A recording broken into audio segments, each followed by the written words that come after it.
Mark எழுதிய நற்செய்தி அதிகாரம் 7 இறைவசனங்கள் 1 முதல் 13 முடிய.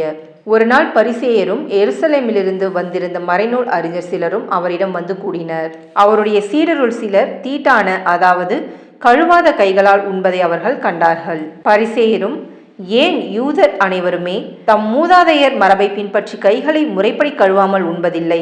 சந்தையிலிருந்து வாங்கியவற்றை கழுவிய பின்னரே உண்பர்.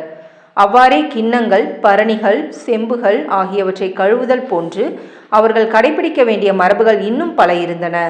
ஆகவே பரிசேயரும் மறைநூல் அறிஞரும் அவரை நோக்கி, உம் சீடர் மூதாதையர் மரபுப்படி நடவாமல் தீட்டான கைகளால் உணவு அருந்துவதேன் என்று கேட்டனர். அதற்கு அவர், வெளிவேடக்காரர்களாகிய உங்களை பற்றி எசாயா பொருத்தமாக இறைவாக்கு உரைத்திருக்கிறார்.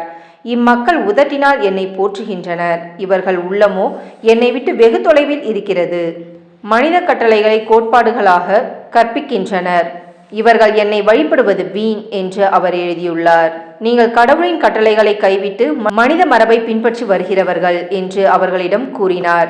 மேலும் அவர், உங்கள் மரபை நிலைநாட்ட கடவுளின் கட்டளைகளை வெகு திறமையாக புறக்கணித்து விட்டீர்கள். உன் தந்தையையும் தாயையும் மதித்து நட என்றும், தந்தையையோ தாயையோ சபிப்போர் கொல்லப்பட வேண்டும் என்றும் மோசே உரைத்திருக்கிறார் அல்லவா?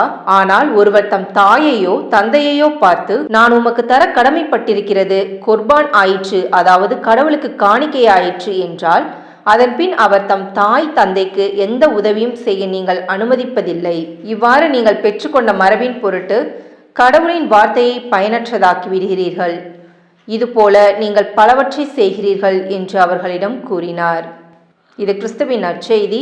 கிறிஸ்துவே உமக்கு புகழ்.